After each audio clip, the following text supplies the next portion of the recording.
नमस्कार दोस्तों, मैं आप सभी का अपने YouTube चैनल स्पाई ट्यूटोरियल में स्वागत करता हूं।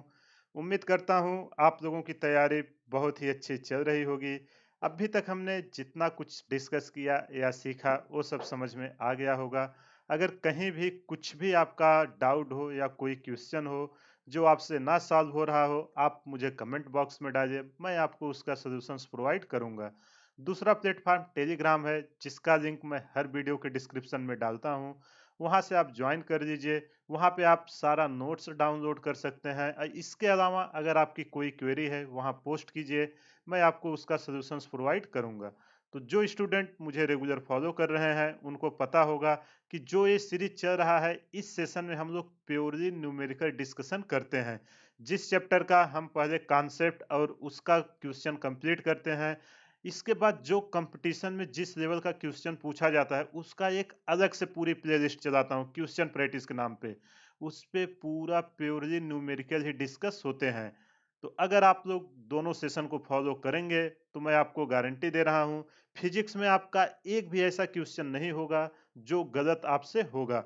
आपको पता होगा जेईई मेन 2024 का जो अभी एग्जाम हुआ है, उसमें जितने भी क्वेश्चन पूछे गए थे वो सब सारे हमारे नोट से ही आए थे। तो अगर आप लोग इस चैनल को फॉलो करके फिजिक्स स्टडी कर रहे हैं, आपको मैं ट्रस्ट दिलाता हूँ, आप अच्छे से प्रिपरेशन करिए, जितना मैं सिखा रहा हूँ अच्छे से सीखिए। फिजिक्स में एक सिंगल क्वेश्चन नहीं रुकेगा। तो चलिए बिना टाइम वेस्ट किए हुए आज का सेशन चालू करते हैं। पिछले सेशन में हम लोगों ने जेईई मेन के जो इम्पोर्टेंट क्वेश्चन प्रीवियस ईयर में आए थे उसको देखे थे। जो कुछ क्वेश्चन रह गए थे उसको आज के सेशन में डिस्कस करेंगे। तो सारे क्वेश्चन को आप खुद से ट्राई करना, इसके बाद मैं सॉल्यूशंस प्रोवाइड करूंगा, उससे आप मिलाना कि मिस्टेक्स कहाँ पे हो रही है। चलिए बिना टाइम वेस्ट किए हुए सेशन चालू करते हैं। ये रहा पहला क्वेश्चन जेईई मेन 2023 का। आराम से इसको शांति से रीड कीजिए और खुद से ट्राई कीजिए। देखो, अगर आप वीडियो देख रहे हो तो आप क्वेश्चन को पहले खुद से ट्राई करना। अगर क्वेश्चन सॉल्व करने की यहाँ हैबिट नहीं डालोगे, एग्जाम में भी आपसे क्वेश्चन सॉल्व नहीं होगा। इसलिए अभी से क्वेश्चन की प्रैक्टिस करना। आई होप आपने ट्राई कर लिया होगा। अगर आपसे सॉल्व हो गया तो बहुत ही अच्छी बात, नहीं सॉल्व हुआ तो मैं सॉल्व करा रहा हूँ। देखिए कि कहाँ पे मिस्टेक्स हुआ है। देखो, ये जेईई मेन 2023 में पूछा गया और इस टाइप के क्वेश्चन नीट और जेईई में फिर से आने के चांसेस हैं। चलो इसको रीड करते हैं। क्या बोल रहा है? As shown in the figure, जैसा इस फिगर में दिखाया गया है, a particle is moving with constant speed pi metre per second. जो भी की वैल्यू दिया हुआ है, कितना दिया हुआ है? पाई मीटर पर सेकंड की स्पीड से इस सर्कल के अराउंड में घूम रहा है। आपसे बोल रहा है कंसिडरिंग इट्स मोशन फ्रॉम ए से बी। यहाँ ए से लेके बी तक मान लेते हैं पार्टिकल गया है। तो आपसे पूछ रहा है मैग्नीट्यूड ऑफ एवरेज वेलोसिटी बताइए। बताओ कितना इजी क्वेश्चन है, इससे इजी कुछ हो सकता है? लेकिन स्टूडेंट लोग इसको भी गलत करके आते हैं। चलिए इसको सॉल्व करते हैं। एवरेज वेलोसिटी का एक ही कॉन्सेप्ट है, क्या? Total displacement divided by total time. A से बी तक जाने में कितना ये डिस्टेंस चला है, ये जो देखो जो मैं ये कलर कर रहा हूँ, ये पूरा हमें इसका लीनियर डिस्प्लेसमेंट चाहिए और कितना टाइम लिया ए से बी जाने में। दो पैरामीटर मिल जाएगा तो मैं इस क्वेश्चन को आराम से सॉल्व कर दूंगा। एग्जाम में कैसे सोचना हो मैं आपको एल्गोरिदम समझा रहा हूँ। एक बार एल्गोरिदम डेवलप हो गया, आप क्वेश्चन को आसानी से कर लोगे। चलो जो डेटा दिया हुआ था लिख लेते हैं। भी इक्वल टू कितना दिया हुआ है? पाई मीटर पर सेकेंड। और थीटा एंगल कितना बना रहा है? 120 डिग्री। ठीक। और थीटा ही आपका क्या होता है? थीटा जो हमने सर्कुलर मोशन का, अगर आपने पहला लेक्चर देखा होगा, ये उसी के कॉन्सेप्ट से आया है। अगर आप पहला लेक्चर भी देखे होते ना तो इस क्वेश्चन को आसानी से कर ले जाओगे। सिमिलर क्वेश्चन मैंने 3 से 4 वहां पे डिस्कस किया हुआ हूँ। थीटा क्या आपका रिप्रेजेंट करता है? Angular displacement. तो अब हमें पता करना है कि जो ये एंगुलर डिस्प्लेसमेंट थीटा है, हमें क्या चाहिए? Linear displacement. तो लीनियर डिस्प्लेसमेंट का मैंने आपको एक फार्मूला बताया था जब इसका डेरिवेशन करा रहा था। अगर मान लेते हैं ए से बी तक ये गया, कितना डिस्टेंस ट्रेवल किया है? जो यहाँ से यहाँ लेंथ गई है, मान लेते हैं डी गया है। तो इसको हम कैसे निकालते थे? इसका एक फार्मूला था निकालने का। डी इक्वल टू, अगर आपका कोई सर्कल है, यहाँ मैं फिर से ड्रा कर देता हूँ, आप जाके देख लेना प्ले लिस्ट में, मैंने ऑलरेडी इसको वहां पे कराया हुआ है। अगर यहाँ से आपका इस एंगल से थीटा बनाए और ये पूछे कि कितना डिस्टेंस ट्रेवल हुआ, तो इसका एक फार्मूला था, क्या था? d इक्वल टू, अगर इसका रेडियस हमें कितना दिया रहे r, तो d इक्वल टू आता था 2r साइन थीटा बाई 2। ये फार्मूला वहां पे मैंने आपको डिस्कस कराया था, अगर ना याद हो तो इसको अपने नोट्स में नोट कर दीजिए कि अगर हमें एंगुलर डिस्प्लेसमेंट दिया है, लीनियर डिस्प्लेसमेंट निकालना है, एंगल और रेडियस पता है, तो ये फार्मूला लगा के हम निकाल लेंगे। तो चलिए इसी का मैं यूज करता हूं। पहले हमें डिस्प्लेसमेंट चाहिए, उसके बाद हम टाइम निकालेंगे, ठीक। चलो d इक्वल टू 2, r की वैल्यू कितनी है? r की वैल्यू कुछ नहीं दिया है, तो हम r के टर्म में ही रखेंगे, ठीक, क्योंकि r से वो कटेगा भी। 2r साइन कितना डिग्री एंगल बना रहा है? 120 डिग्री, 120 डिवाइडेड बाई 2, ये निकल के आ जाएगा साइन 60, और साइन 60 की वैल्यू कितनी होती है? √3/2। तो चलो यहाँ पे लिख देता हूँ d equal to 2r sign 60 की वैल्यू √3/2। d हमारा क्या है? d है लीनियर डिस्प्लेसमेंट, यहाँ पे लिख लेना, d है हमारा लीनियर डिस्प्लेसमेंट। देखो मैं ये जो क्वेश्चन कराता हूँ ना, इसका मेरा मेन मोटो रहता है आपका कॉन्सेप्ट बिल्ड कराना, कि इस टाइप की क्वेश्चन आए आपको अप्रोच कैसे करना है। एक बार अप्रोचिंग समझ में आ गया, आप आराम से क्वेश्चन कर ले जाओगे। अब हमें एक मिल गया, क्यों निकाल रहे हैं? क्योंकि एवरेज वेलोसिटी पूछा है, उसके लिए क्या चाहिए? Total displacement. टोटल डिस्प्लेसमेंट आ गया। अब हमें क्या चाहिए कि कितना टाइम लगा ए से बी तक जाने में। तो चलो अब टाइम कैसे निकालेंगे?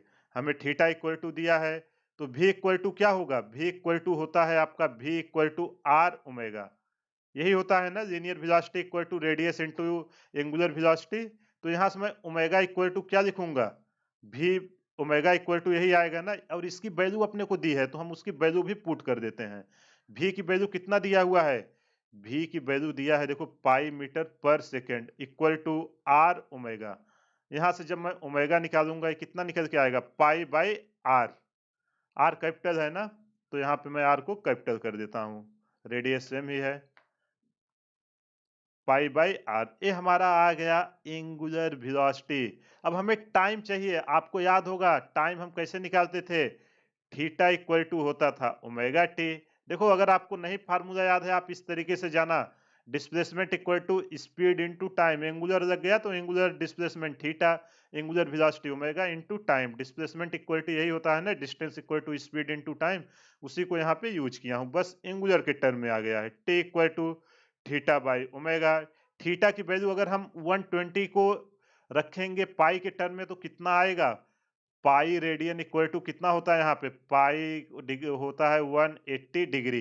तो अगर हमें 120 को कन्वर्ट करना है पाई में, रेडियन में, तो हम कितना लिखेंगे? इसको हम 2 पाई/3 ही तो लिखेंगे पाई के टर्म में, वही लिखेंगे कि नहीं? तो चलो यहाँ पे वैल्यू पुट करते हैं। थीटा की वैल्यू 2 पाई/3, ओमेगा ओमेगा की वैल्यू पाई बाई आर निकाले हुए हैं, ठीक। जब इसको हम सॉल्व करेंगे, पाई से पाई कैंसिल हो जाएगा, ये कितना निकल के आएगा? आर ऊपर चला जाएगा, 2r/3। हमको टाइम भी पता चल गया, कितना टाइम ले रहा है ए से बी तक जाने में? 2r/3। अब हमसे पूछा था एवरेज वेलोसिटी, अब तो सारा डेटा हमारे पास आ गया है। एवरेज वेलोसिटी हम कैसे निकालेंगे? Linear displacement divided by time, मतलब d बाई टी। d की वैल्यू हमने कितना निकाला था? d की वैल्यू निकाले हैं 2r into √3/2 divided by time. Time की वैल्यू कितनी आई है? 2r/3। यहाँ देखो 3 दूना 6 हो जाएगा, और r से r कैंसिल हो जाएगा, 2r से 2r, तो क्या निकल के आएगा? 3√3 डिवाइडेड बाई 2। अब इसको और सॉल्व करते हैं। जब इसको हम और सॉल्व करेंगे, √3 की वैल्यू 1.732 रख के इसको 2 से डिवाइड करेंगे, तो जो एवरेज वेलोसिटी हमारी निकल के आएगी, एवरेज वेलोसिटी आएगी, जब इसको हम सॉल्व करेंगे, 1.5। अब √3 की वैल्यू नहीं रख रहे हैं, इसको ऐसे ही रख रहे हैं, √3 मीटर पर सेकेंड। देखो ऑप्शन में आपको मीटर पर सेकेंड में दिया था, यहाँ मैं ऑप्शन डाला नहीं हूँ, इसलिए इस टर्म में निकाले हैं। तो ये रहा आपका आंसर। आई होप आपको समझ में आ गया होगा। अगर कहीं भी कुछ भी डाउट हो, वीडियो को पॉज करिए, एक बार फिर से देखिए, सारा डाउट आपको क्लियर हो जाएगा। और एक क्वेश्चन आप खुद से करोगे ना, सारा कॉन्सेप्ट आपका रिवाइज हो जाएगा। क्वेश्चन करने का यही फायदा होता है कि थ्योरेटिकल कॉन्सेप्ट अपने आप स्ट्रांग होते चले जाते हैं। तो आप रट्टा ज्यादा मत मारिए, क्वेश्चन ज्यादा से ज्यादा सॉल्व कीजिए। चलिए अगला क्वेश्चन वीडियो को पॉज करिए, फिर से ट्राई कीजिए खुद से। आई होप आपने ट्राई कर दिया होगा। अगर आपसे सॉल्व हो गया तो बहुत ही अच्छी बात, आपकी तैयारी अच्छी चल रही है। नहीं हुआ तो मैं कर रहा हूँ, देखिए आपसे कहाँ पे मिस्टेक्स हुई। ये तो बहुत इजी क्वेश्चन है यार, put the formula get the answer type question है। और देखो जेईई मेन 2023 पिछले ही साल पूछा गया, कितने इजी क्वेश्चन आते हैं। बस अगर आपका बेसिक्स क्लियर रहेगा ना, क्वेश्चन वो कुछ भी पूछे उसको आराम से कर ले जाओगे, लेकिन बेसिक्स ही नहीं रहेगा तो आप क्वेश्चन को नहीं कर पाओगे। चलो इसको समझते हैं। एक कह क्या रहा, a child of mass 5 kg is going round a merry-go-round that makes one rotation in 3.14 second. The radius of the merry-go-round पता है ना, जो सर्कुलर में से घूमते रहते हैं, each 2 metre. The centrifugal force on the child. देखो आप लोग कभी ऐसे गए होंगे, जो एक सर्कल होता है, यहाँ पे खड़े हो जाओ और ये गोल गोल इसके चारों तरफ घूमते रहता है, उसी को मैरी गो राउंड बोलते हैं। तो यहाँ पे एक बच्चा जो 5 kg का है खड़ा हो जा रहा है, वो एक रोटेशन कंप्लीट करने में 3.14 सेकेंड ले रहा है, और जिस रेडियस में घूम रहा है वो कितना है, 2 मीटर। आपको बोल रहा है कि सेंट्रीफ्यूगल फोर्स कितना इस पे लगेगा, एफ सी की वैल्यू। समझ में आया कि नहीं क्वेश्चन में क्या करा, सारा डेटा दिया हुआ है। तो चलो जो जो दिया है उसको लिख लेते हैं। m equal to 5 kg। देखो अगर आपका कॉन्सेप्ट क्लियर रहेगा, 30 सेकंड के अंदर इस क्वेश्चन को कर ले जाओगे। ये तो मैं आपको एक्सप्लेन करता हूं, क्योंकि बहुत सारे स्टूडेंट ऐसे हैं जिनको अभी फर्स्ट टाइम सॉल्व कर रहे हैं, उनको एक एक चीज पूरा एक्सप्लेन करना पड़ता है। इसलिए मैं सारी चीजों को एकदम डिटेल में समझाता हूं। मेरा मेन मकसद है कि जो सबसे कमजोर स्टूडेंट देख रहा है, वो उसको भी ये सेशन समझ में आए। अब चलो, सेंट्रीफ्यूगल का आप लोगों ने फार्मूला याद ही होगा। क्या होता था, एम आर ओमेगा स्क्वायर। ठीक, एम की वैल्यू पता है, आर की वैल्यू पता है, बट ओमेगा की वैल्यू हमको नहीं पता है। तो ओमेगा इक्वल टू हम क्या लिखेंगे, टी इक्वल टू क्या होता था, time period equal to 2 pi by omega. तो यहाँ से हम omega equal to 2 pi by T लिख सकते हैं कि नहीं, बिल्कुल लिख सकते हैं। तो चलो ओमेगा को इससे रिप्लेस करते हैं। F C equal to M R, omega की जगह क्या रखेंगे। देखो एग्जाम में ऐसे ही क्वेश्चन आते हैं, एक दूसरे फार्मूले केवल मिक्स किया रहेगा और कुछ नहीं रहेगा। एक बार आपका एल्गोरिदम अच्छे से काम करने लगा, आप आराम से क्वेश्चन को सॉल्व कर ले जाओगे। इसलिए क्वेश्चन देख के तो पहले पैनिक बिल्कुल नहीं होना है, आराम से समझना है कि ये कह क्या रहा है। पाई की वैल्यू यहाँ मैं पुट करता हूँ, क्या आएगा 3.14, और टाइम कितना दे रहा है 3.14, इसका स्क्वायर। 3.14 से कैंसिल हो गया, 5 दूना 10 और 2 का स्क्वायर 4 आएगा। तो सेंट्रीफ्यूगल फोर्स की वैल्यू कितनी निकल के आ गई, 10 इंटू 4, 40 न्यूटन।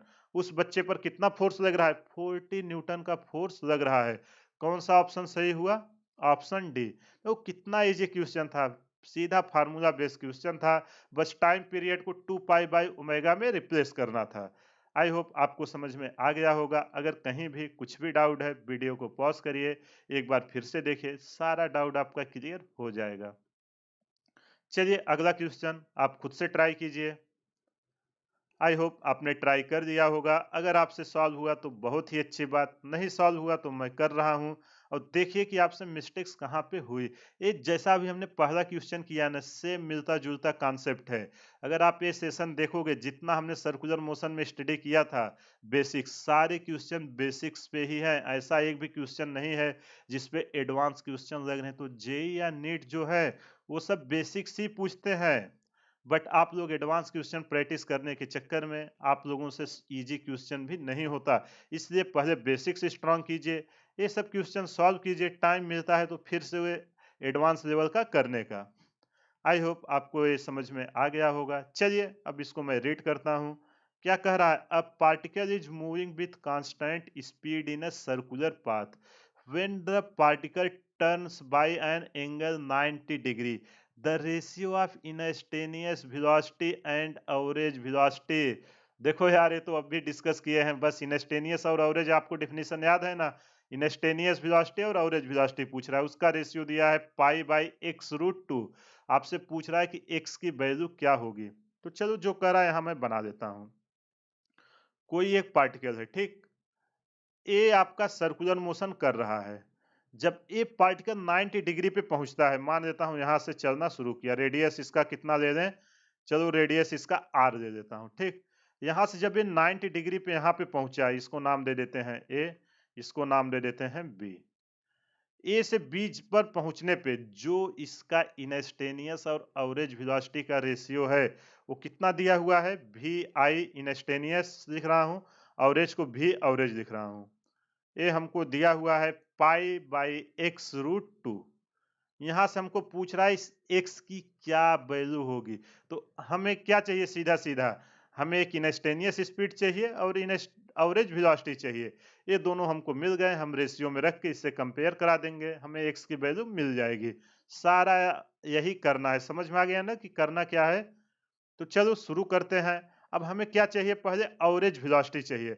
अब एवरेज वेलोसिटी के लिए मीटर पर सेकंड में है, तो उसके लिए हमें लीनियर डिस्प्लेसमेंट और टाइम चाहिए कि नहीं, बिल्कुल चाहिए। तो चलो उसी को पुट करते हैं। पहले इंस्टेनियस वेलोसिटी लिख देते हैं, वी आई इंस्टेनियस वेलोसिटी क्या होगी, ओमेगा आर। आर ओमेगा यही होगा ना, ये होता है आपका इंस्टेनियस वेलोसिटी। अब टाइम कितना लेगा ए से बी तक जाने में, मान लेते हैं टाइम लेता है टी। टाइम टेकन कितना लेगा, टाइम टेकन टी ले रहा है। अब टी की वैल्यू क्या होती है, T equal to 2 pi by omega, यही होता है ना। और ये कितना क्वार्टर गया है, यहां से देखो पाई बाई 2 ओमेगा आ जाएगा। जब देखो यहाँ हमने क्या निकाला था पाई की वैल्यू, आप बैकग्राउंड में आके यहाँ से पूरा देख लेना। टी इक्वल टू देख लो पीछे जो हमने पहला क्वेश्चन किया था, टाइम पीरियड यहाँ भी निकाला था, थीटा बाई ओमेगा, थीटा की वैल्यू पुट किए थे, कितना मूव कर रहा था डिवाइडेड बाई ओमेगा। ठीक वही मैं यहाँ पे कर रहा हूँ। तो टी इक्वल टू कितना निकल के आ जाएगा, यहाँ कितना मूव किया, पाई बाई ओमेगा। ठीक चलो डायरेक्ट इसको वैल्यू पुट कर रहा हूँ। टी इक्वल टू हमारा निकल के आया पाई बाई ओमेगा। अब चलो अगला रखते हैं। अब हमें क्या चाहिए, डिस्प्लेसमेंट। डिस्प्लेसमेंट कौन सा डिस्प्लेसमेंट, लीनियर।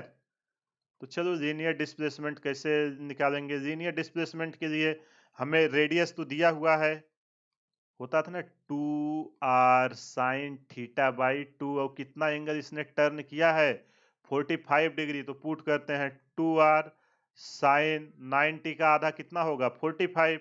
जब इसको सॉल्व करेंगे 2r sin 45 की वैल्यू 1/√2। जब 2 से 1/√2 कैंसिल हो गई, कितना निकल के आएगा √2r। ये हमारा लीनियर डिस्प्लेसमेंट निकल के आ गया है। अब हमसे टाइम पूछा है, यही पूछा है ना टाइम। टाइम हम आराम से रख देंगे कि नहीं, 2 ओमेगा/पाई। यहाँ पे पुट करते हैं, इंस्टेनियस सब कुछ हमको पता है। तो चलो वी एवरेज रखते हैं, वी एवरेज।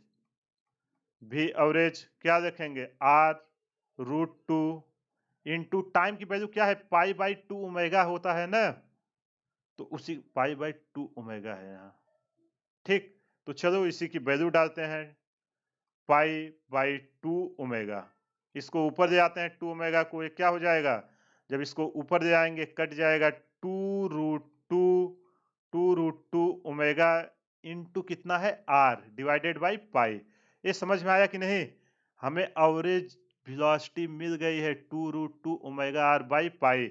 अब हमको इनस्टेनियस पता है आर ओमेगा। तो चलो दोनों का रेशियो रखते हैं, V instantaneous divided by V average. क्या आएगा, इसकी वैल्यू है r इंटू ओमेगा, इसकी वैल्यू है 2√2 into R omega divided by pi. यहाँ से आर ओमेगा कैंसिल हो जाएगा, पाई ऊपर जाएगा, तो क्या निकल के आएगा, पाई/2√2। अब हमको क्वेश्चन में क्या दिया हुआ है, पाई/x√2। यहाँ से हम कंपेयर कराते हैं, देखो कलर चेंज करा के। क्या हमको दिया है, पाई/x√2। तो हमसे x की वैल्यू पूछ रहा था, तो जब इससे आप कंपेयर करोगे तो x की वैल्यू कितनी निकल के आएगी, पाई बराबर है x की वैल्यू निकल के आएगी 2। कौन सा ऑप्शन अपना सही हुआ, x equal to 2, option D. ये बहुत ही इंपॉर्टेंट क्वेश्चन है, इस टाइप के क्वेश्चन एग्जाम में कई बार पूछे जाते हैं, PYQ आप देखोगे। इसलिए कॉन्सेप्ट को अच्छे से समझिए, एक बार कॉन्सेप्ट समझ गए कैसा भी क्वेश्चन आएगा आप आसानी से कर दोगे। चलो इस क्वेश्चन को ट्राई करो। आई होप आपने ट्राई कर लिया होगा। अगर आपसे सॉल्व हुआ तो बहुत ही अच्छी बात, नहीं सॉल्व हुआ तो मैं कर रहा हूं, देखिए आपसे कहां पे मिस्टेक्स हो रही है। चलो इस क्वेश्चन को रीड करते हैं। A small block of mass 100 gram is tied to a spring। देखो बहुत ही अभी स्प्रिंग का हमने सर्कुलर मोशन में नहीं किया था क्वेश्चन पीवाईक्यू वाले, उसको कर रहा हूं, ध्यान से इसके कॉन्सेप्ट को समझिएगा क्वेश्चन से। Spring constant 7.5 newton per metre and length 20 centimetre. The other end of spring is fixed at a particular point A. If the block moves in a circular path on a smooth horizontal surface with constant angular velocity 5 radian per second about point A, then tension in the string is। देखो कितना easy question है, पहले आप इसको visualise कीजिए। एक कह रहा है कि एक 100 ग्राम का कोई ब्लॉक है जो एक स्प्रिंग से बंधा हुआ है। स्प्रिंग का एक एंड फिक्स है और वो सर्कुलर मोशन में घूम रहा है, और जब स्प्रिंग में फिक्स है वो घूमेगा तो स्प्रिंग खींचेगी कि नहीं। स्प्रिंग की नेचुरल लेंथ 20 सेंटीमीटर दी हुई है। बोल रहा है कि जब वो घूमना चालू करेगा तो उस पे कितना टेंशन स्ट्रिंग पे लगेगा, वही आपसे पूछ रहा है। समझ में आया ना क्वेश्चन में क्या कह रहा है। चलो यहाँ पे ड्रॉ कर देता हूं। पहले एक सर्कल बना देते हैं जिस सर्कल में मोशन कर रहा है, ठीक। यहाँ पे इसका सेंटर है, एक स्प्रिंग इससे बंधा हुआ है, ठीक। और यहाँ पे एक इससे ब्लॉक लगा हुआ है। ये ब्लॉक क्या कर रहा है, सर्कुलर मोशन में मूव कर रहा है। इस ब्लॉक का मास है m, और एक पॉइंट पे फिक्स है। देखो बोल रहा है ना पार्टिकुलर पॉइंट ए, एक पॉइंट पे फिक्स है, इसको नाम दे देते हैं ए। अब आप ध्यान से बताओ, जब ए स्प्रिंग में बंधा हुआ है घूमना चालू करेगा, इस पे टेंशन आएगा तो स्प्रिंग क्या होगी, खींचेगी कि नहीं। स्प्रिंग कांस्टेंट की वैल्यू के दिया हुआ है। मान लेते हैं जब स्प्रिंग खींचेगी, तो जब स्प्रिंग खींचेगी तो एक रिएक्टिव फोर्स जनरेट होगा, जिसकी स्प्रिंग फोर्स हम बोलते हैं। मान लेते हैं रिएक्टिव फोर्स जो जनरेट होगा कितना होगा, एफ एस। और एफ एस की वैल्यू क्या होती है, के इंटू स्प्रिंग हमारा कितना खींची, मतलब कितना स्ट्रेच हुआ। ये समझ में आया कि नहीं क्या हो रहा है। अब चलो जब ये घूमना चालू किया तो इस पे क्या क्या लगेगा। देखो स्प्रिंग की नेचुरल लेंथ यहाँ से जो आर के टर्म में दी है वो कितना दिया हुआ है, वो हमको दिया हुआ है 20 सेंटीमीटर, यही दिया हुआ है ना। आर इक्वल टू 20 सेंटीमीटर, जब इसको कन्वर्ट करेंगे 0.2 मीटर आ जाएगा। लेकिन जब ये खींचे, देखो स्टूडेंट लोग यही गलती करते हैं, जब ये घूमना चालू करेगा तो स्प्रिंग, आपकी जो स्प्रिंग है ये थोड़ी सी खींच जाएगी, 20 से कुछ ज्यादा हो जाएगा। पहले हमको वो निकालना पड़ेगा वो खींचा कितना, फिर हम स्प्रिंग फोर्स निकाल देंगे एफ इक्वल टू के इंटू एक्स, और हमारा आंसर आ जाएगा। तो चलो जो जो डेटा दिया है उसको लिख लेते हैं। आई होप क्वेश्चन आपको समझ में आ गया होगा। मास है 100 ग्राम, केजी में कन्वर्ट कर देते हैं 0.1 केजी। और क्या दिया हुआ है, स्प्रिंग कांस्टेंट के equal to 7.5 newton per metre. और क्या दिया हुआ है, लेंथ स्प्रिंग की, और यही किसके बराबर है, रेडियस के। जब कुछ नहीं खींची थी, नॉर्मल सा बधा हुआ था, तो ये था 20 सेंटीमीटर। इसको जब मीटर में बदलेंगे 0.2 मीटर, ठीक। और किस स्पीड से घूम रहा है, इसको ये जो घूम रहा है ओमेगा, ओमेगा कितना दिया हुआ है, 5 रेडियन पर सेकेंड की स्पीड से घुमाया जा रहा है। अब आपसे पूछ रहा है कि इस स्ट्रिंग पर कितना टेंशन आएगा। टेंशन को मैं नाम दे देता हूं टी, यही आपसे पूछ रहा है। समझ में आ गया कि नहीं क्वेश्चन। अब देखो जब ये घूमना चालू किया, अब कौन कौन से फोर्स इस पे आएंगे उसको हमें देखना है। अब पता है अगर सर्कुलर मोशन कर रहा है, इसको बैलेंस करने के लिए कौन जनरेट होगा, इसको बैलेंस करने के लिए सर्कुलर मोशन हो रहा है, अपना सेंट्रीफ्यूगल फोर्स आएगा। मैं नॉन इनर्शियल फ्रेम में कंसीडर कर रहा हूं, इसलिए सेंट्रीफ्यूगल ले रहा हूं। इनर्शियल लेता तो सेंट्रीपिटल लेता, जो अंदर खींच के रखी रहती, ठीक। आई होप आपको समझ में आ गया होगा। चलो अब सॉल्व करते हैं। तो टेंशन जो स्प्रिंग में आएगा, टेंशन इन स्प्रिंग, वो कितना होगा। मैंने वर्क पावर एनर्जी में स्प्रिंग के बारे में डिटेल में डिस्कशन किया था। अगर आपको नहीं समझ में आता, पोटेंशियल एनर्जी आप स्प्रिंग जाके वहां देखिए, सब कुछ चीजें एकदम डिटेल में आपको समझाया हुआ, वहां से फॉलो कर देना।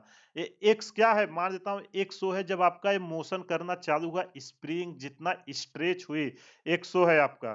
तो चलो यहाँ पे मैं लिख देता हूँ spring is stretched, spring is stretched due to, किसके कारण स्ट्रेच हो रही है, stretch due to circular motion, stretch due to.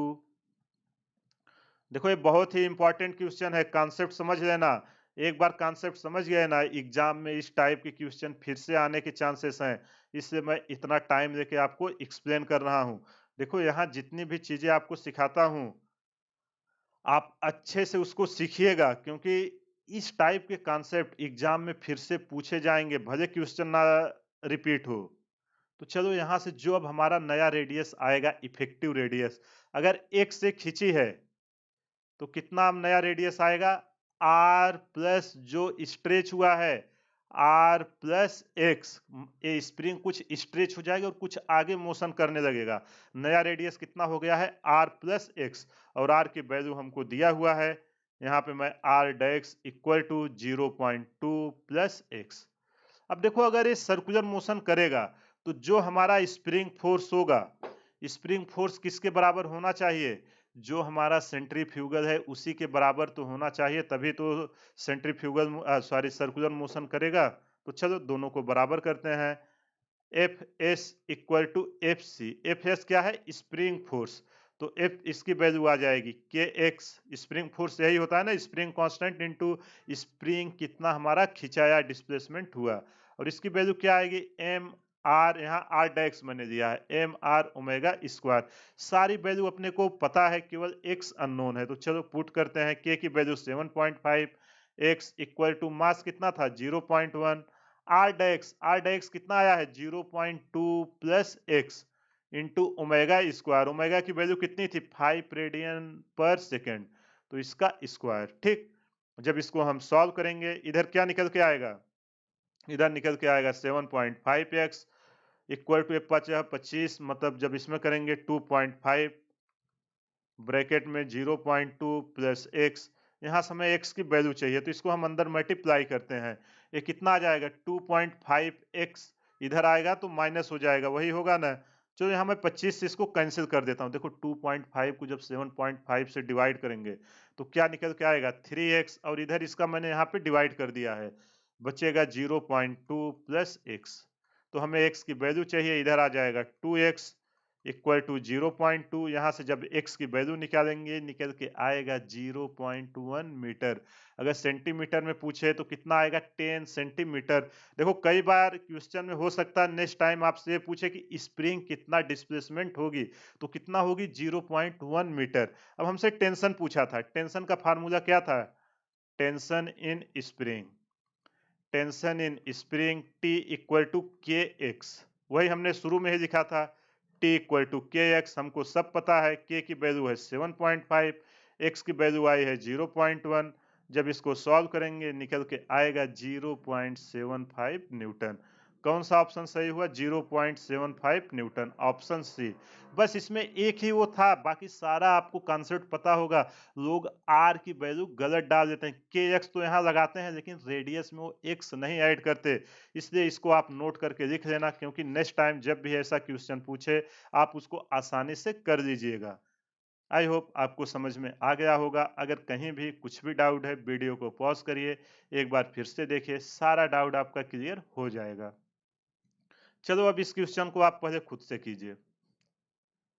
I hope आपने ट्राई कर लिया होगा। अगर आपसे सॉल्व हो गया तो बहुत ही अच्छी बात, नहीं सॉल्व हुआ तो मैं कर रहा हूं, देखिए कि कहां पे आपसे मिस्टेक्स हुआ। देखो यार, ये 30 सेकंड का क्वेश्चन है, लेकिन मैं पूरा आपको डिटेल में एक्सप्लेन करूंगा। बाद में आंसर कैसे करना वो भी मेथड आपको सिखाऊंगा, ठीक है। तो चलो इस क्वेश्चन को रीड करते हैं।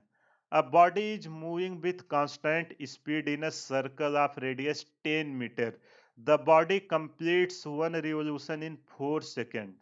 At the end of third second, the displacement of body in meter from its starting point।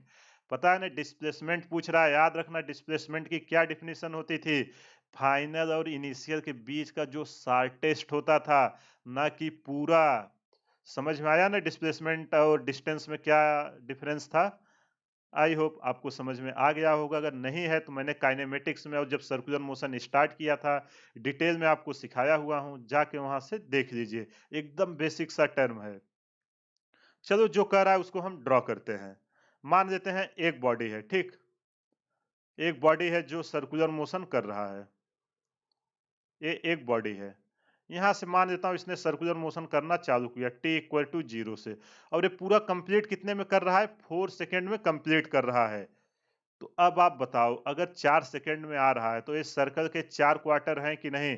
तो हमें पता है कि 3 सेकंड पे यहाँ आके पहुंचेगा। लेकिन मैं पहले डिस्प्लेसमेंट निकाल के चेक करूंगा, डायरेक्ट नहीं डालूंगा। मानो अगर कहीं किसी और पॉइंट पे, यहाँ तो आपने कर दिया, चलो 4 इक्वल क्वार्टर हैं, लेकिन 6 देता तो आप फंस जाते। इसलिए मैं बेसिक से चलूंगा। आप यहाँ से आर आर रूट 2r आ जाएगा, आर की वैल्यू डालोगे आंसर हो जाएगा, जो मैं शॉर्टकट बता रहा था। लेकिन अगर इक्वल क्वार्टर में ना हो, सपोज यहाँ पूछ लेता, तो उसको कैसे करेंगे, इससे पहले जनरल टर्म को आप समझिए। ये समझ में आया कि नहीं क्या कर रहा है? यहाँ से यहाँ मान देता हूँ इसका डिस्टेंस कितना है, आर, रेडियस आर है। तो चलो शुरू करते हैं इसको सॉल्व करना। क्या क्या दिया है, आर, आर इक्वल टू कितना दिया हुआ है, 10 मीटर। कितना टाइम ले रहा है कंप्लीट करने में, 4 सेकेंड। तो जब t इक्वल टू 0 पे चला इस डायरेक्शन में, यहाँ आया t इक्वल टू 1 सेकेंड, यहाँ आया t इक्वल टू 2 सेकेंड, यहाँ पे पहुंचेगा t इक्वल टू 3 सेकेंड। आपसे डिस्प्लेसमेंट पूछ रहा है, तो डिस्प्लेसमेंट क्या होता है, फाइनल और इनिशियल के बीच शॉर्टेस्ट डिस्टेंस।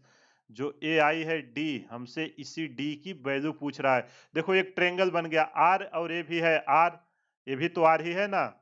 अरे यार, सर्कल के रेडियस तो आप किधर भी दो बराबर ही होते हैं। तो ए रेडियस आर है, यहाँ भी डालता हूँ, ये भी कितना है, आर। चारों तरफ आपके रेडियस कितने हैं, आर ही। तो ये क्या है, ट्रायंगल बना, D equal to root 2r आ जाएगा, 10 रूट 2 ऑप्शन हो जाएगा। सीधा टिक कर दोगे, 10 सेकंड का ये क्वेश्चन है। लेकिन मैं पूरा आपको पूरा एकदम डिटेल में सारी चीजें एक्सप्लेन कर रहा हूँ। मानो इसके अलावा कहीं और एंगल दिया रहता, तब आप कैसे निकालते, उसके लिए समझिए। इसका आंसर तो 10 सेकंड का है। चलो अब समझते हैं क्या पूछ रहा है। At t equal to 3 second पर हमको बताना है कि कितना डिस्प्लेसमेंट हुआ। ठीक, चलो अब हमें डिस्प्लेसमेंट चाहिए। उसके लिए हमें क्या चाहिए, एंगुलर पोजीशन चाहिए। यहां से यहां जो एंगुलर डिस्प्लेसमेंट आया वो कहां पे आया है, तो उसको हम कैसे निकालेंगे। उसके लिए ओमेगा इक्वल टू क्या था, T equal to 2 pi by omega. ठीक, तो ओमेगा इक्वल टू क्या हो जाएगा, 2 pi by T. Omega equal to 2 pi by T, यही होगा ना। अब चलो वैल्यू पुट करते हैं। 2 पाई, टी की वैल्यू कितना दिया हुआ है, 4 सेकेंड। तो यहाँ से हम रखेंगे ओमेगा, जो स्पीड निकल के आएगी, कितने एंगुलर स्पीड से घूम रहा है। यहाँ जब कैंसिल करेंगे, पाई बाई 2 रेडियन पर सेकेंड की स्पीड से घूम रहा है, जो हमारा ये पार्टिकल यहाँ से चला था। स्पीड हमको पता चल गई। अब हमें चाहिए displacement theta. Displacement equal to क्या होता है, speed into time, theta equal to omega into T. अब हमें किस टाइम पे पूछ रहा है, 3 सेकेंड पर। आपको किसी भी सेकेंड पे मानो 2.5 पे पूछता, तो यहाँ पे टी की वैल्यू 2.5 पुट कर देते। इसलिए मैं बोला कि यहाँ 3 पे पूछा था तो क्वेश्चन इजी हो गया, तब यहाँ से यहाँ पे निकालना होता। ठीक है, तो चलो इसकी वैल्यू पुट करते हैं। यहाँ पे देखो टी इक्वल टू कितने पूछा है, 3 सेकेंड, यहाँ मैं लिख देता हूँ। तो थीटा इक्वल टू आ जाएगा पाई बाई 2 इंटू 3। कितना निकल के आया, 3 पाई बाई 2 रेडियन। डिस्प्लेसमेंट की यूनिट क्या थी, रेडियन। अब हमें पता चल गया कि हमारा पार्टिकल इस पॉइंट पे आ गया, हमको डी चाहिए। इस ट्रायंगल को आप ध्यान से देखो, यहाँ पे मैं बना दे रहा हूँ। अगर ए आर है, ए आर है, हमसे डी पूछ रहा है, तो ट्रायंगल राशि से D equal to root R square plus R square. तो क्या आ जाएगा, D equal to resultant, D equal to R root 2। समझ में आया कि नहीं, डी इक्वल टू क्या आएगा, आर रूट 2। और डिस्प्लेसमेंट क्या होता है, जो फाइनल और इनिशियल के बीच शॉर्टेस्ट पाथ होता है। तो डी इक्वल टू निकल के आया आर रूट 2। आर की वैल्यू कितनी है, 10। यहाँ वैल्यू पुट करते हैं, 10 रूट 2 मीटर। ये रहा हमारा आंसर। कौन सा ऑप्शन सही हुआ, ऑप्शन सी। देखो यार, ये कितना इजी क्वेश्चन था, इसमें तो कुछ करना ही नहीं था। ये तो मैं अगर किसी जनरल टर्म पे पूछे उसको कैसे करोगे, उसके लिए ये सब एक्सप्लेन किया। इसको जैसे ही आपको पता है 4 सेकंड दिया है, 4 इक्वल क्वार्टर है, 3 सेकंड पे यहाँ पहुंचेगा ही। डी इक्वल टू ट्रेंगल है रूट 2r, 10 रूट आर। बिना कलम उठाए आप ऑप्शन टिक कर दोगे। लेकिन उसके लिए आपका कॉन्सेप्ट क्लियर होना चाहिए। और कॉन्सेप्ट कैसे क्लियर होगा, जब आप ज्यादा से ज्यादा क्वेश्चन प्रैक्टिस करोगे। थ्योरी रट के कुछ नहीं होने वाला है, अभी भी टाइम है। ज्यादा से ज्यादा क्वेश्चन प्रैक्टिस कीजिए अगर आप फिजिक्स में कमांड चाहते हो। आई होप आपको समझ में आ गया होगा। अगर कहीं भी कुछ भी डाउट हो, वीडियो को पॉज करिए, एक बार फिर से देखिए, सारा डाउट क्लियर हो जाएगा। चलो इस क्वेश्चन को आप वीडियो को पॉज करिए और खुद से ट्राई कीजिए। आई होप आपने ट्राई कर लिया होगा। अगर आपसे सॉल्व हुआ तो बहुत ही अच्छी बात, नहीं हुआ तो मैं कर रहा हूं और देखिए कि आपसे मिस्टेक्स कहाँ पे हो रही। देखो, मैं हर क्वेश्चन में आपको कॉन्सेप्ट एक्सप्लेन कर रहा हूं कि कैसे क्वेश्चन को अप्रोच करना है। जरूरी है को कॉन्सेप्ट सीखना क्वेश्चन सॉल्व करने से ज्यादा। ठीक है, तो आई होप आपने इस क्वेश्चन को ट्राई कर लिया होगा। अगर सॉल्व हुआ तो बहुत ही अच्छी बात, नहीं हुआ तो मैं कर रहा हूं। देखिए आपसे कहाँ पे मिस्टेक्स हुई। ये क्वेश्चन जेईई मेन 2022 में आया हुआ था। चलो इसमें कह क्या रहा, a particle of mass m is moving in a circular path of a constant radius r such that its centripetal acceleration a is varying with time। Centripetal acceleration constant नहीं है, K square R T square के form में बदल रहा है। Where K is a constant, the power delivered to the particle by the force acting on it is given by. देखो बहुत ही अच्छा क्वेश्चन है, बहुत छोटा सा है, कॉन्सेप्ट क्लियर रहेगा, 30 सेकंड के अंदर इसको कर दोगे, कुछ नहीं करना, एकदम बेसिक सा क्वेश्चन है। चलो इसको हम सॉल्व करते हैं। क्या कर रहा है, एक पार्टिकल है जो मान लेते हैं कि क्या कर रहा है, सर्कुलर मोशन। ठीक, चलो पार्टिकल है, ये सर्कुलर मोशन कर रहा है, मान लेता हूं पार्टिकल यहाँ पे है। ठीक, अब जब यहां से जाएगा तो इसके कितने आएंगे, एक आएगा टेंजेंशियल एक्सेलरेशन और एक क्या सा लगता है, रेडियल एक्सेलरेशन। तो यहाँ पे जब बताओ इस कर रहा है, एक कांस्टेंट अगर वेलोसिटी है तो आपका एक तो कैंसिल हो जाएगा, कौन सा लगेगा, केवल यहाँ रेडियल एक्सेलरेशन आएगा, वही आएगा ना। और रेडियल एक्सेलरेशन की वैल्यू कितनी होती है, v स्क्वायर बाई आर, और टेंजेंशियल की आर अल्फा। समझ में आया कि नहीं। इसका मैंने डिटेल में आपको एक पूरा वीडियो बनाया है, अगर कुछ भी डाउट है आप जाकर उस सेशन को देखिए। तो चलो क्वेश्चन में हमको दिया है जो हमारा रेडियल एक्सेलरेशन वेरी कर रहा है, कैसे बैरी कर रहा है, K square R T square के फॉर्म में बैरी कर रहा है। अब रेडियल एक्सेलरेशन की वैल्यू कितनी है, इसको सॉल्व करना शुरू करते हैं। तो इसको मैं क्या लिख सकता हूँ, K square R T square, और रेडियल एक्सेलरेशन की वैल्यू होती है v square divided by R. समझ में आया कि नहीं, अगर हमारा पार्टिकल v वेलोसिटी से मूव कर रहा है तो चलो यहाँ से हम पहले वेलोसिटी निकालते हैं। v स्क्वायर इक्वल टू क्या जाएगा, के स्क्वायर, यही आएगा ना, v स्क्वायर इक्वल टू, देखो यहाँ k है तो हम इसका भी रेडियस स्मॉल r ले लेते हैं, क्योंकि वो रेडियस स्मॉल में रखा है ना, तो हम भी स्मॉल में रखेंगे। v स्क्वायर डिवाइडेड बाई कितना था, r, यहाँ कितना था, r अल्फा। चलो इसकी वैल्यू पुट करते हैं, यहाँ भी मिटा देते हैं इसको, v square divided by R. जब इसको करेंगे तो क्या निकल के आएगा, v square K square R square T square, square root लेते हैं दोनों तरफ, तो v इक्वल टू क्या निकल के आएगा, के आर टी। हमसे पूछा है कि पावर कितना आएगा, अगर आपने वर्क पावर एनर्जी सीखा होगा, पावर का क्या होता था formula, P equal to instantaneous power, force into velocity का डॉट प्रोडक्ट। अगर हमको किसी तरह फोर्स और वेलोसिटी मिल जाए तो हम पावर निकाल सकते हैं। अब देखो अपने को तो वेलोसिटी मिल गई है, अब अपने को चाहिए पावर, अब सॉरी फोर्स। तो फोर्स इक्वल टू क्या होता था, फोर्स इक्वल टू होता है m इंटू, कौन सा एक्सेलरेशन यहाँ लेंगे, टेंजेंशियल, इसको याद रखना। यहीं पे हाँ होगा, हमें वेलोसिटी मिल गई है, क्या चाहिए, पावर। तो चलो फोर्स लिखते हैं यहाँ से पहले, ए टी इक्वल टू क्या होता है, ए टी इक्वल टू होता है D V by D T. यहाँ से देखो वेलोसिटी क्या आई है, के आर टी, तो चलो डी के R T divided by T. के आर आपका कांस्टेंट है, डिफरेंशिएशन पता है ना, अगर आपने नहीं देखा है मैथमेटिकल टूल में मैंने एक सेशन बनाया हुआ है, वहां पे जाके देख लो। यहाँ मैं लिख देता हूँ डी डी एक्स, एक्स के पावर एन रहे, मतलब जिसके रेस्पेक्ट में डिफरेंशिएशन हो रहा है वेरिएबल, तो इसको करोगे पावर में का मल्टीप्लाई हो जाएगा और एक पावर कम हो जाती है। ऐसा मैंने आपको पूरा सिखाया हुआ है ट्रिग्नोमेट्री का सारे फंक्शन का, अगर आपने मैथमेटिकल नहीं देखा तो एक बार जाके देख लीजिए। तो के आर कांस्टेंट है वो तो बाहर आ जाएगा, और टी के power one, one minus one, T के पावर जीरो, तो कितना आ जाएगा, टी के वहां उस जगह पे वन आ जाएगा। तो टेंजेंशियल एक्सेलरेशन की वैल्यू यहां से निकल के आई के आर। समझ में आया कि नहीं। अब हमको फोर्स निकालना है, क्यों फोर्स निकाल रहा हूं, क्योंकि पावर चाहिए, एफ इंटू वी वेक्टर, भी हमें आ चुका है, तो चलो एफ निकालते हैं। एफ इक्वल टू क्या होगा, एम ए टी। तो इसकी वैल्यू पुट करते हैं, मास अगर m है तो 80 टेंजेंशियल एक्सेलरेशन कितना आया है एम के आर। पावर पूछा था, पावर का फार्मूला होता है mod F vector dot V vector, जिसको हम एफ इंटू वी लिखते हैं। अब इसकी वैल्यू पुट करेंगे, एफ की वैल्यू कितनी है, एफ की वैल्यू है हमारा एम के आर, और भी की वैल्यू कितनी आई है, ऊपर देखो भी की वैल्यू आई है के आर टी। देखो यार सिंपल सा कैलकुलेशन है, कुछ नहीं है। जैसे हम इसको सॉल्व करेंगे, एम के का स्क्वायर हो जाएगा 2 टाइम्स है K square R square T. ये हमारा क्या आएगा, पावर। कौन सा ऑप्शन सही हुआ, M K square R square T. Option M K square, ये तो नहीं, ये भी नहीं, ऑप्शन सी। आई होप आपको समझ में आ गया होगा। अगर कहीं भी कुछ भी डाउट हो, वीडियो को पॉज करना, एक बार फिर से देखना, सारा डाउट क्लियर हो जाएगा।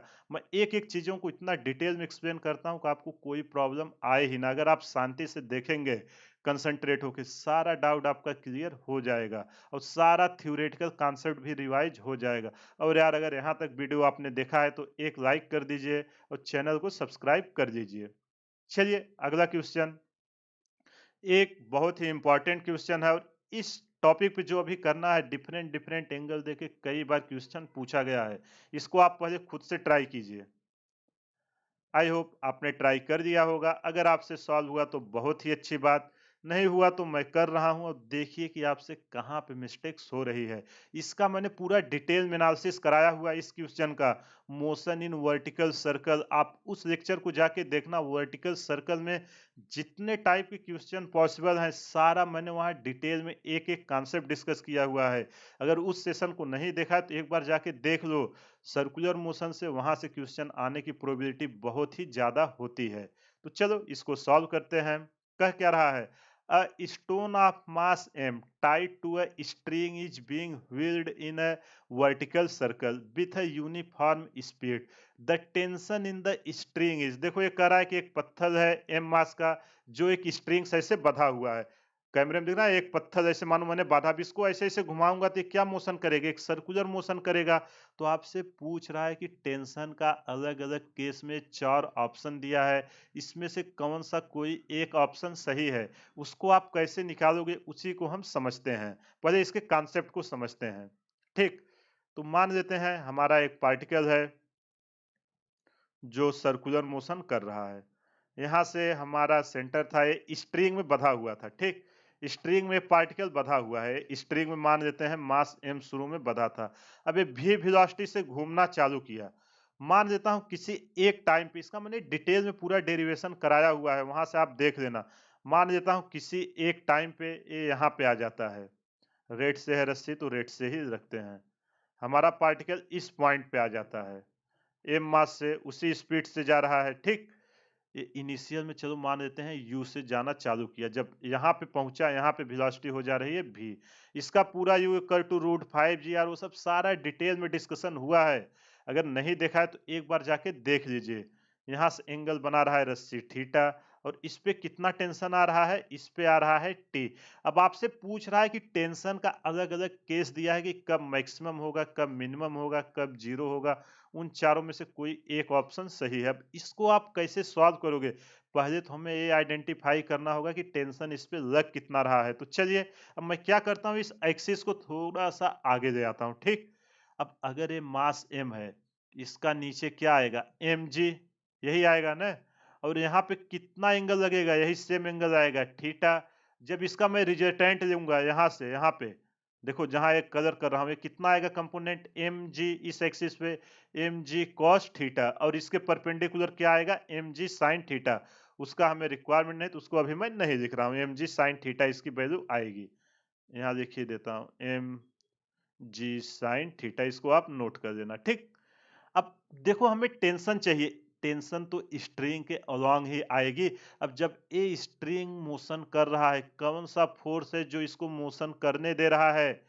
आप अगर मैंने डेरिवेशन जैसे कराया था, चलो वैसे चलते हैं। According to Newton's law, summation of F equal to क्या होगा, एम इंटू ए। यहाँ पे कौन सा एक्सेलरेशन आएगा, देखो ये अगर वेलोसिटी कांस्टेंट से जाएगा, वेलोसिटी यूनिफॉर्म वेलोसिटी देखो दिया हुआ है, यूनिफॉर्म वेलोसिटी से है, तो वेलोसिटी सेम ही रहने वाली है, यहाँ भी v ही, यहाँ भी v। ठीक, तो कौन सा आएगा, आपका आएगा केवल रेडियल एक्सेलरेशन। तो नेट फोर्स क्या है? एक फोर्स है T minus M G cos theta, ये हुआ हमारा net force equal to M. Radial acceleration कितना होता है? V square divided by R. तो यहां से जब मैं टेंशन निकालूंगा T equal to M G cos theta plus V square by R, ये निकल के आया टेंशन की वैल्यू। अब इसको ध्यान से एनालिसिस करिए कि हमारा टेंशन किस पे डिपेंड कर रहा है। मास तो कांस्टेंट है, ग्रेविटी कांस्टेंट है, यूनिफॉर्म वेलोसिटी से मोशन कर रहा है तो भी तो बदलने वाला नहीं। और जो स्ट्रिंग की लेंथ है, रेडियस, क्या ये इसमें बदलेगा? कोई नहीं बदलेगा। इसमें बदल क्या रहा है? क्वेश्चन में हमें दिया है v is constant, uniform velocity, ठीक है। देखो क्वेश्चन में दिया हुआ था v इज कांस्टेंट, यहाँ देख लेना, try to screen wheel in a vertical circle with uniform speed, इसलिए मैंने यहाँ पे दोनों पे भी ही रखा है। समझ में आया कि नहीं? बस Newton second law of motion लगाया। जब कांस्टेंट है तो टेंजेंशियल एक्सेलरेशन हर जगह सेम रहने वाला है, केवल रेडियल काम करेगा। यहाँ पे एम भी स्क्वायर बाई आर यहाँ पे रखा। अब क्या बदल रहा है? केवल जो हमारा टेंशन डिपेंड कर रहा है वो किस पे डिपेंड कर रहा है? वो केवल कॉस थीटा पे डिपेंड कर रहा है। तो यहाँ पे लिख देता हूँ T only will be depend on theta, depend on theta. अब कॉस थीटा की वैल्यू जहां पे मैक्सिमम और मिनिमम होगी, टेंशन हमारा वहीं पे काम करेगा। तो कॉस थीटा की वैल्यू कितना हो सकती है? कॉस थीटा की वैल्यू होती है +-1। तो थीटा की वैल्यू कब सबसे ज्यादा होगी? कॉस थीटा इक्वल टू 1 अगर हम लेंगे तो यहाँ पे थीटा इक्वल टू क्या निकल के आएगा? 0 डिग्री। मतलब यहाँ से जहां से रेफरेंस से चालू किया है, अगर हम cos थीटा इक्वल टू -1 लेंगे तो थीटा की कितने की वैल्यू होती है? 180 डिग्री। और इस केस में क्या हो रहा है हमारा? इस केस में टेंशन सबसे कम हो रहा है। क्यों? क्योंकि cos थीटा की वैल्यू लोवेस्ट जा रही है। समझ में आया ना? थीटा इक्वल टू 0 डिग्री मतलब एकदम इस लोवेस्ट बॉटम पॉइंट पे। अगर कभी बॉटम पॉइंट पे पूछे तो टेंशन सबसे ज्यादा यहाँ पे आ रही है 0 डिग्री पे, और सबसे मैक्सिमम कहाँ आ रही है? 180 डिग्री पे। थीटा 180 डिग्री कहाँ पे होगा? यहाँ पे थीटा है 180 डिग्री। जब यहाँ सेंटर पे बनाएगा, यहाँ से जब थीटा इक्वल टू 180 डिग्री आएगा, मतलब हमारा जो पार्टिकल है वो यहाँ पे पहुंचेगा। ठीक, तो कौन सा ऑप्शन सही है? अब एक एक करके यहाँ पे लिखते हैं क्या क्या दिया है। The same through out the motion, ये तो बिल्कुल नहीं होने वाला है। क्या टेंशन हर जगह सेम है? बिल्कुल नहीं। थीटा जैसे जैसे बदलेगा टेंशन वैसे वैसे चेंज हो रहा है। बहुत ही इंपॉर्टेंट क्वेश्चन है, कॉन्सेप्ट को समझिए। Minimum at the highest position of the circular path. अब देखो जब ये हाईएस्ट पोजीशन पे गया तो थीटा कितना हो रहा है? 180 डिग्री। और वहां पे टेंशन हमारा कितना आ रहा है? मिनिमम आ रहा है। तो यहाँ पे लिख देता हूँ थीटा इक्वल टू 180 डिग्री। तो हमारा क्या है? जो टेंशन आ रहा है वो हमारा सबसे कम आ रहा है। तो इस सेकेंड ऑप्शन अपना क्या हुआ? सही हुआ। चलो थर्ड और फोर्थ देख लेते हैं। Minimum at the lowest position of the circular path है तो गलत है। लोवेस्ट पे क्या हो रहा है? सबसे ज्यादा हो रहा है। और अगला ऑप्शन क्या था? अगला ऑप्शन था minimum when the rope is horizontal, ये तो गलत है। ठीक, 90 डिग्री पे आपका जीरो हो जाएगा जब इस डायरेक्शन में आएगा। समझ में आया कि नहीं? हो सकता है आने वाले समय में ये बॉटम पे कुछ ऑप्शन दे के पूछ ले। यहाँ पे पूछा था ना क्या होगा, अगली बार पूछ ले कि बॉटम पे टेंशन क्या होगा, मैक्सिमम होगा या मिनिमम, ऐसे चार ऑप्शन फ्रेम करेगा तो आप टेंशन का एक रिलेशन निकाल लेना। जब भी यार कभी भी वेरिएबल टाइप पे क्वेश्चन पूछे, पहले आप इक्वेशन फॉर्म कर लिया करो, फिर उसको एनालिसिस किया करो कि क्या हो रहा है। इसके बाद आपका सारा देखोगे ना, एक भी क्वेश्चन गलत नहीं होगा। और उसका कैसे ये सब आएगी? जब आपने कॉन्सेप्ट अच्छे से सीखा होगा। इसीलिए मैं इतना टाइम दे के एक एक कॉन्सेप्ट आपको सिखाता हूँ। उसके अलावा हर क्वेश्चन में मैं सारे कॉन्सेप्ट को फिर से रिवाइज करता हूँ। जितना मैं करा रहा हूँ, अगर आपने इतना भी कर लिया ना, मोर देन सफिशियंट है। नीट या आप जेई या एडवांस कोई भी एग्जाम लिख रहे हो, सारा क्वेश्चन आप कर ले जाओगे। चलो अगला क्वेश्चन देखते हैं। इसको पहले आप खुद से ट्राई कीजिए। एक ये बहुत ही इजी क्वेश्चन है। इस टाइप का मैंने एक भी क्वेश्चन नहीं कराया था, इसलिए इसको लिया हुआ है। एक क्वेश्चन जेईई मेन 2022 में आया था। आई होप आपने ट्राई कर लिया होगा। अगर आपसे सॉल्व हो गया तो बहुत ही अच्छी बात, नहीं सॉल्व हुआ तो मैं कर रहा हूँ। और देखिए कि आपसे मिस्टेक्स हो कहाँ पे रही है, क्यों आप नहीं सॉल्व कर पा रहे हो। ये एकदम फार्मूला बेस्ड क्वेश्चन है, इसमें तो कुछ करना ही नहीं है। देखो ये कह क्या रहा है, अ fly wheel is accelerated uniformly from rest and rotates through 5 radian in the first second. The angle rotated by the flywheel in the next second. जब हम काइनेमेटिक्स आपको सिखा रहे थे, उसमें हम 90 सेकंड में तय की गई दूरी, उसका फार्मूला देखते थे ना, ऐसे ही सर्कुलर मोशन में 90 सेकंड में पार्टिकल कितना डिस्प्लेसमेंट होगा, उस टाइप के क्वेश्चन पे पूछा गया और उसका कॉन्सेप्ट मैंने आपको सिखाया था, उसका फिर से यहाँ क्वेश्चन करा दे रहा हूँ, आपको सारा कॉन्सेप्ट रिवाइज हो जाएगा। चलो इसको देखते हैं, क्या-क्या हमको दिया हुआ है। हमको दिया है कि rest and rotate through 5 radian. Theta जो हमारा पहले जा रहा है, थीटा, वो हमें जा रहा है 5 रेडियन। कितने में जा रहा है? 1 सेकंड में जा रहा है। टाइम कितना लग रहा है? 1 सेकंड। अब हमसे पूछ रहा है कि t इक्वल टू 2 सेकंड पर, अगले दूसरे सेकंड में t इक्वल टू 2 सेकंड पर थीटा कितना एंगुलर डिस्प्लेसमेंट होगा? एंगुलर डिस्प्लेसमेंट को हम किससे दिखाएंगे? थीटा से। समझ में आया कि नहीं? अब ये वही क्वेश्चन है, 90 सेकंड में तय की गई दूरी, यहाँ पे एंगुलर है तो सारा एंगुलर में आ जाएगा। तो अगर उसको अब फार्मूला आपको नहीं याद है तो वहाँ क्या होता था, d equal to a/2 into 2n+1। यहाँ d किससे रिप्रेजेंट होता है? थीटा से। थीटा इक्वल टू क्या आएगा? थीटा इक्वल टू एक्सेलरेशन यहाँ क्या आता है? Alpha, alpha by 2 into 2n-1। वहां पे a था, a को अल्फा से कर दिया और d को थीटा से। बस इसी को आपको यूज करना है और हमें 2 सेकंड पे पूछा है तो हम निकाल देंगे। देखो अगर हम 2 सेकंड पे डायरेक्ट रखेंगे, हमें अल्फा यहाँ अननोन है, तो सबसे पहले हमें एंगुलर एक्सेलरेशन चाहिए, उसके लिए हमें सारा डेटा दिया हुआ है, उसको हम निकालते हैं। तो चलो पहले निकालते हैं थीटा, कितने पे? Theta at T equal to 1 second पर, 90 सेकेंड। तो थीटा एक की कितना डिस्प्लेसमेंट हुआ है? 5 radian equal to alpha by 2, bracket में 2 इंटू 1-1। जब यहाँ से सॉल्व करेंगे, 5 का 2 में मल्टीप्लाई हो जाएगा, 10 इक्वल टू अल्फा, दो में से एक गए तो कितना आ जाएगा? 1। तो अल्फा इक्वल टू कितना निकल के आया? 10 रेडियन पर सेकेंड स्क्वायर। ठीक, अब जैसे ही अल्फा हमको मिला, अब हमको थीटा 2 पूछेगा दूसरे सेकंड पर। थीटा, रुको कलर इसका चेंज कर देता हूँ। देखो कितना इजी क्वेश्चन है यार, और इस टाइप के क्वेश्चन वो फिर से पूछ सकता है, ध्यान से समझिएगा। Theta at T equal to 2 second, दूसरे सेकंड में कितना एंगुलर डिस्प्लेसमेंट हुआ उसको लिखते हैं। तो वही हमसे पूछ रहा है, theta at T equal to 2 second पर, उसको हम कैसे लिखेंगे? अल्फा बाई 2, यही लिखेंगे ना अल्फा।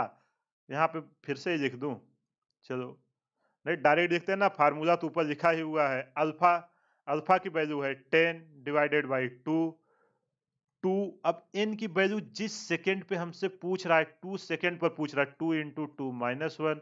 जब इसको सॉल्व करेंगे आएगा 5 और a आएगा 4-1। 4-1 कितना हो जाएगा? 3। जब इसको सॉल्व करेंगे, theta at T equal to 2 second पर कितना निकल के आएगा? 15 रेडियन। तो हमारा दूसरे सेकंड में कितना डिस्प्लेसमेंट हुआ? 15 रेडियन। आई होप आपको समझ में आ गया होगा और एक कॉन्सेप्ट भी रिवाइज हो गया होगा। फ्यूचर में जब भी इस टाइप के क्वेश्चन पूछे, आप आसानी से कर सकते हो। तो ये रहे आज के इंपॉर्टेंट क्वेश्चन। आपने देखा होगा कि कितने आसानी से इन सब क्वेश्चन को हमने कर दिया, कुछ भी नहीं था। अगर आपका बेसिक्स क्लियर है, सारे क्वेश्चन को आप आसानी से कर दे जाओगे। तो चलिए कमेंट करके जरूर बताना वीडियो आपको कैसे लग रहे हैं, ताकि मैं और इम्पोर्टेंट कॉन्सेप्ट टॉपिक जो है वो आपको ला सकूं। अगर आप हमारे दोनों सेशन को देख रहे हैं, एक पे मैं पूरा कॉन्सेप्ट सिखाता हूं और यहाँ पे पूरा न्यूमेरिकल चलता है, तो अगर आप उसको नहीं अटेंड कर रहे हैं तो पहले वहां पे जाइए, कॉन्सेप्ट सीखिए, उसके बाद यहाँ आप पे आके क्वेश्चन प्रैक्टिस कीजिए। आपने इतना भी क्वेश्चन प्रैक्टिस कर दिया ना, आपका एग्जाम में एक सिंगल क्वेश्चन भी नहीं रुकेगा। आपने देखा ही होगा कि अभी जेईई मेन का एग्जाम हुआ था, सारे क्वेश्चन हमारे नोट से हैं, मैंने प्रूफ के साथ उसका वीडियो बना के रखा हुआ है। आपको यकीन ना हो, आप जाके देख लेना, और मैं अभी से बोल रहा हूँ, जो नेक्स्ट अभी जेई या नीट का आएगा एग्जाम, वो सारा फिर से नोट से ही आएगा। तो इसलिए आप ट्रस्ट करके फॉलो करिए, डेफिनेटली फिजिक्स में आप सबसे अच्छा करोगे। तो चलिए इसी के साथ आज का सेशन समाप्त करते हैं। फीडबैक जरूर दे दीजिएगा, वीडियो आपको कैसा लग रहा है, इसमें हम और क्या इम्प्रूव कर सकते हैं। जैसा आप कमेंट करोगे हम उसको वैसा सिंप्लीफाई करने की कोशिश करेंगे, क्योंकि जब तक आप लोग फीडबैक नहीं दोगे हमें समझ में नहीं आएगा कि आपकी क्या रिक्वायरमेंट है। वैसे मैं अपनी तरफ से तो कोई कमी नहीं रख रहा हूँ, जितना पॉसिबिलिटी है फार्मूले पे जितने टाइप की क्वेश्चन बन सकते हैं सारा मैं डिस्कस करता हूँ। उसके अलावा पीवाईक्यू आप देखा होगा कि 2024 के जो भी क्वेश्चन थे पिछले सेशन में डिस्कस किया, 23 से 50% कॉन्सेप्ट मिलते जुलते ही थे। और जो अभी आएगा फिर से, क्योंकि यार वो नया कॉन्सेप्ट थोड़ी पूछेगा, जो कॉन्सेप्ट ऑलरेडी है उस पे तो केवल डेटा चेंज करके पूछेगा। तो अगर आपने पीवाईक्यू अच्छे से करके समझ लिया ना, आपका पूरे में से पूरा नंबर आएगा, एक भी नंबर नहीं कटेगा। तो चलिए इसी के साथ सेशन समाप्त करते हैं। अगर आपको कोई क्वेश्चन हो आप कमेंट बॉक्स में डालिए, या दूसरा प्लेटफॉर्म टेलीग्राम है, आप जाके वीडियो के डिस्क्रिप्शन में टेलीग्राम का लिंक मैं डालता हूं, वहां से डाउनलोड कर लीजिए टेलीग्राम। और आपको ये नोट्स अगर चाहिए जो यहाँ पे मैं लिखा हूँ, ये सब भी सेशन खत्म होने के बाद मैं टेलीग्राम ग्रुप में पोस्ट कर देता हूँ, वहां से भी आप डाउनलोड कर सकते हो। तो चलिए इसी के साथ सेशन समाप्त करते हैं। कमेंट करके जरूर बताना वीडियो आपको कैसा लगा। हमारे चैनल को ज्यादा से ज्यादा शेयर करें, सब्सक्राइब करें व लाइक करें। Thank you.